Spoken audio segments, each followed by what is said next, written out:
Combien il faut pour vivre à Montréal versus Genève? Étudiante en architecture et je vis à Genève. Dans cette vidéo, nous allons aborder la question du budget en tant qu'étudiant étranger. Alors pour contexte, moi j'étais à Montréal, j'ai étudié à Montréal en tant qu'étudiante, mais je suis canadienne, donc j'ai étudié en tant que canadienne. Je vais aborder le sujet des étudiants étrangers quand même, parce que je connais des gens qui ont étudié à Montréal en tant qu'étrangers.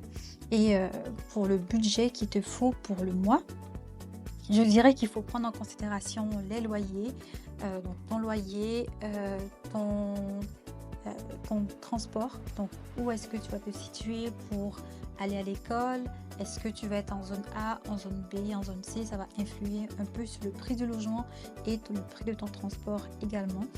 Euh, L'épicerie, donc les courses, l'assurance santé. Et j'ai pris des notes. L'assurance santé et alors assurance santé mutuelle.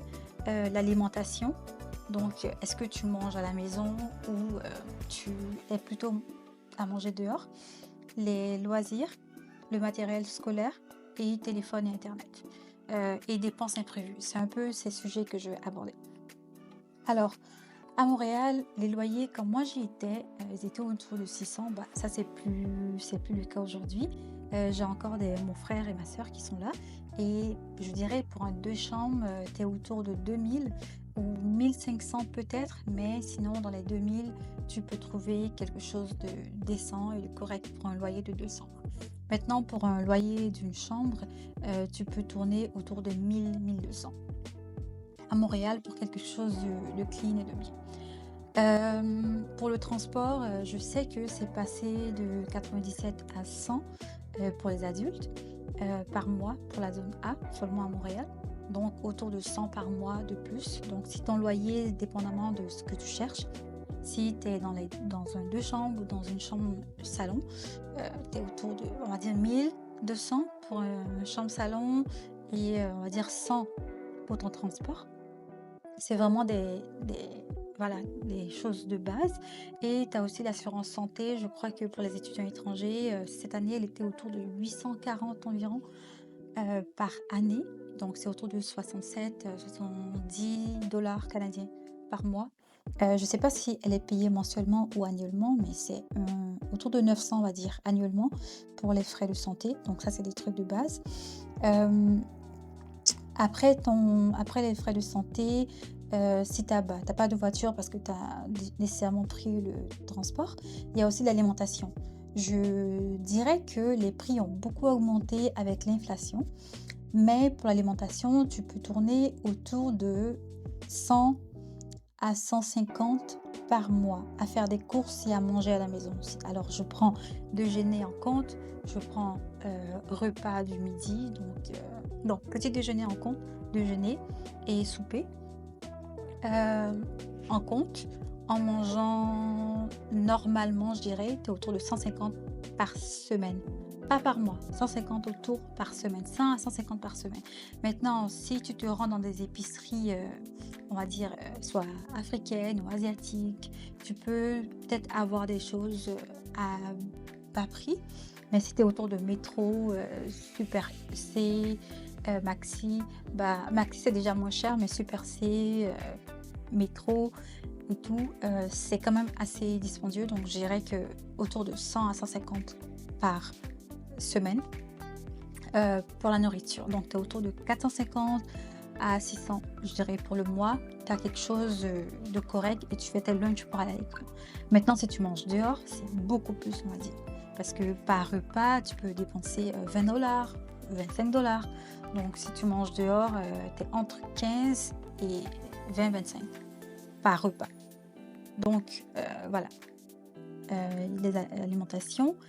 Je dirais également, un instant, je regarde mes notes. Matériel scolaire, ça c'est personnel à vous parce que je ne sais pas quel domaine vous allez étudier. Les loisirs, ça aussi, ça va dépendre de vous. Internet et téléphone, tu peux être autour de 40 dollars par mois. Et les dépenses imprévues, peut-être mettre 100 ou 150 de côté pour être sûr que voilà. Donc, je pense que je suis passée à travers tout ça, à travers tout ce qui est dépenses, pour étudier à Montréal. Maintenant pour Genève. Alors pour Genève, l'assurance santé mutuelle, elle est obligatoire ici. Hem, Tu peux tourner autour de 250 à, à plus. Moi, je sais que je paye 350 avec la base et la complémentaire, 350 par mois, versus Montréal où c'est autour de 70 par mois. Alors c'est ça. Genève, en Suisse, l'assurance santé il coûte assez cher parce que c'est privatisé. Donc, et c'est obligatoire. Donc, en Suisse, il faut compter l'assurance santé. Je le mets en premier parce que c'est obligatoire. Tu as aussi ton logement. Du coup, moi, je suis dans une famille. Donc, j'ai pas grand-chose à payer pour le logement. Mais si tu cherches un logement à Genève, tu vas être autour de 1000 à 1200 par mois pour un studio. Et on n'en trouve même pas. Donc, c'est possible que tu sois logé à la frontière en France ou un peu plus loin à Genève. Le coût du transport, c'est autour de 400 francs suisses par année. J'ai l'abonnement annuel. Et donc, voilà, 400 francs suisses par année. Donc, abonnement annuel de bus, santé, assurance santé. Logement, t'es autour de 1200 par mois. Quoi d'autre que je payais d'office? Vous avez aussi des taxes à payer en Suisse, des taxes cantonales, comme on dit. Et à Genève, tu as des taxes à payer. Ça, je me rappelle plus, mais si je trouve, je mettrai dans la vidéo, à plus de 150 francs suisses par année pour les taxes cantonales, dépendamment de où tu vis. À Genève, c'est à peu près ça. Choisir, aller au restaurant, sortir avec des amis. Je dirais qu'à Genève, ça coûte assez cher. Tu peux être autour de 20, non, même pas 20, t'es autour de 30 par sortie pour un repas. Vraiment un truc basique.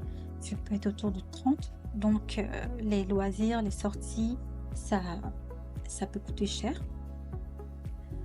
Comparé à Montréal où je crois que tu peux trouver un repas à 15 $ ou 20 $. Ici à Genève, c'est assez cher. Donc, c'est à prendre en compte. Matériel scolaire, ça va dépendre de ce que tu étudies. Pour l'architecture, tu as des maquettes à faire. Une maquette, ça peut... Non, peut-être 50. Si tu prends du carton, peut-être 50, je dirais. Entre 50 et 100, il y a une grosse différence. Mais ça va dépendre des matériaux encore. Si tu mets de la peinture, si tu mets de la verdure et tout ça. Donc, c'est pour ça qu'il y a une énorme différence. Côté architecture, c'est ça. Pour les autres matériaux scolaires, je ne sais pas. En architecture, on n'a pas tellement de livres à acheter, mais des matériaux.